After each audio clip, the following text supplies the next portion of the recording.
सतगुरु प्यारी साध संगत जी, प्यार भरी राधा स्वामी जी, साध संगत जी, आज की वीडियो का पूरा ज़रूर देखिए। अगर वीडियो अच्छी लगती है तो वीडियो को ज़रूर लाइक और चैनल को सब्सक्राइब करना मत भूलिए। साध संगत जी, ये जो वीडियो है बाबा जी से संगत ने डेरा ब्यास में क्या क्या क्वेश्चन आंसर पूछे थे उसके बारे में है। साध संगत जी, जब भी बाबा जी डेरा ब्यास में क्वेश्चन आंसर करते हैं तो संगत बहुत ज़्यादा बाबा जी से क्वेश्चन आंसर पूछती है और जिनकी पर्ची निकलती है उन्हीं को मौका मिलता है बाबा जी से सवाल जवाब करने का। और साध संगत जी, आज के जो क्वेश्चन आंसर है वो शॉर्ट फॉर्म में बताऊंगी कि बाबा जी से संगत ने क्या क्या क्वेश्चन आंसर किए। साध संगत जी, जब क्वेश्चन आंसर का प्रोग्राम होता है तो बाबा जी बड़ी ही विनम्रता से सबका आंसर देते हैं।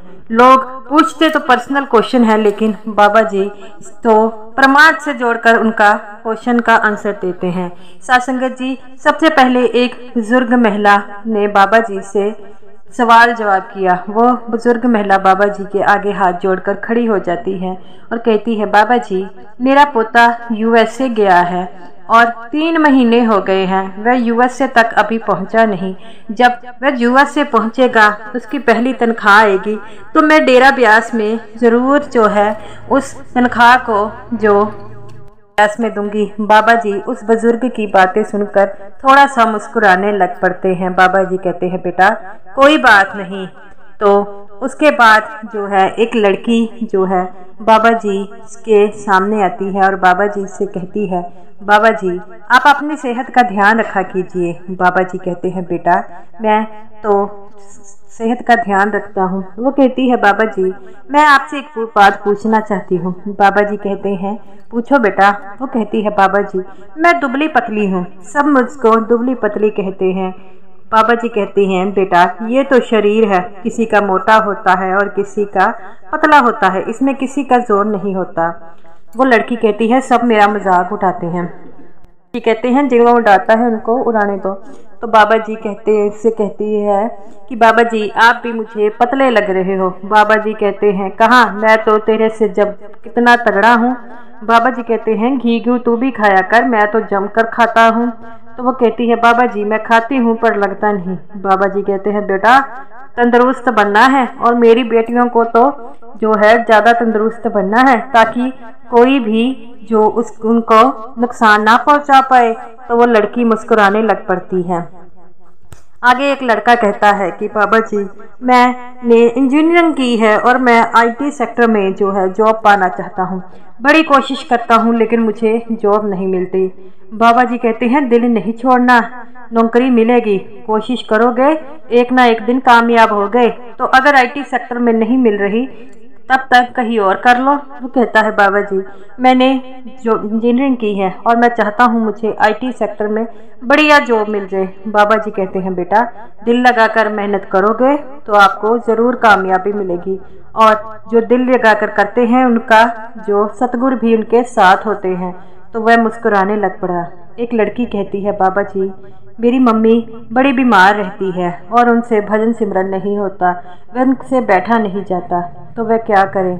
तो बाबा जी कहते हैं, जिनसे बैठकर भजन सिमरन नहीं होता वह लेट कर करे, अब मकसद तो सिमरन करना है। तो वो कहती है, बाबा जी कृपा कीजिए मेरी मम्मी ठीक हो जाए। वो किसी के साथ बुरी नहीं है, पता नहीं उनके साथ ये क्या हो रहा है। बाबा जी कहते हैं, बेटा ये कर्म होते हैं, कुछ इस जन्म के कुछ पिछले जन्मों के, ये कर्मों का चक्कर होता है और सबको कर्मों का चक्कर देना ही पड़ता है। हम लोग भी तो कर्मों का चक्कर दे ही रहे हैं। हमने पता नहीं कौन से बुरे कर्म किए हैं। अगर कर्म ना किए होते तो इस मानुष देह में आते नहीं, इस 84 के जेल खाने से में पड़ते नहीं। तो वह लड़की रोने लग पड़ती है। बाबा जी कहते हैं, बेटा मैं समझ सकता हूँ, तुम्हारी माँ है, तुम्हें तकलीफ होती है, तो इस कारण तुम्हें उनकी ये हालत देखी नहीं जाती। तो वो कहती है, बाबा जी मेरी मम्मी को ठीक कर दो। बाबा जी कहते हैं, बेटा कोई बात नहीं, अपनी मम्मी को कहा करो सिमरन किया करे, तो देखना वो एक दिन जरूर तंदुरुस्त हो जाएगी। वह लड़की थोड़ा सा मुस्कुराती है और वहाँ से चली जाती है। आगे एक लड़की आती है तो वह बाबा जी को देखकर हंसने लग पड़ती है। बाबा जी भी हंसने लग पड़ते हैं। वो कहती है, बाबा जी मैं आपसे एक बात पूछना चाहूँगी। बाबा जी कहते हैं पूछो बेटा क्या पूछना है। वो कहती है बाबा जी आपकी ऐनक का क्या नंबर है। बाबा जी हंसने लग पड़ते हैं और कहते हैं तूने क्या करना है मेरी ऐनक का नंबर जानकर। वो कहती है बाबा जी मैंने वैसे ही पूछा। बाबा जी कहते बेटा जब मैं गद्दी पर बैठा था तब मुझे ऐनक लगाने का शौक था, मैं अच्छा दिखता हूँ। अब बुजुर्ग हो गया है और नज़र की ऐनक लग गई है, अब तो मुझे ये भी नहीं पता मेरा कितना नंबर है। वो लड़की कहती है बाबा जी ऐसा क्यों कहते हो।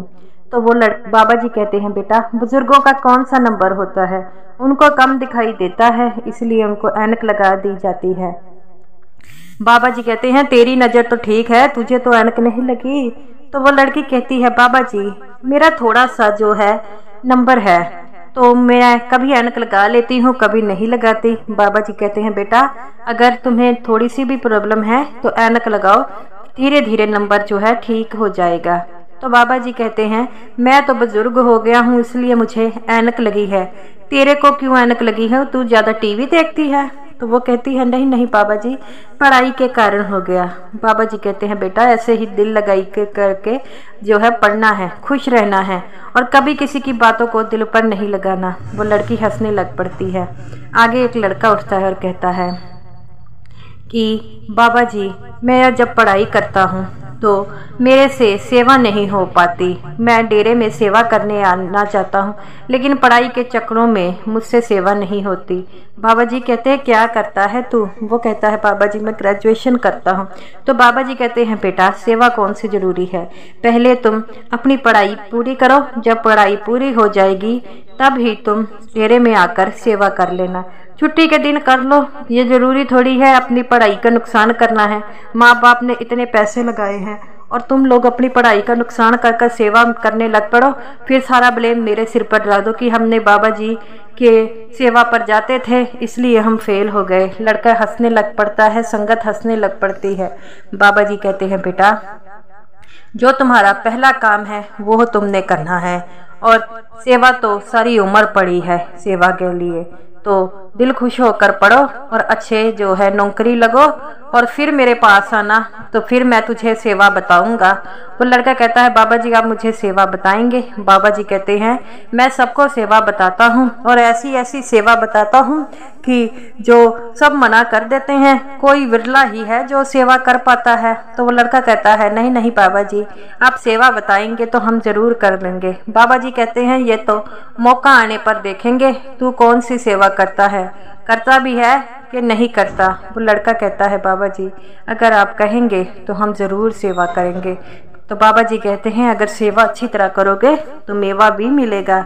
आगे एक लड़की आती है और कहती है बाबा जी मैं जो हूँ के लिए जो है बाहर जाना चाहती हूँ लेकिन मेरे घर वाले मुझे परमिशन नहीं देते।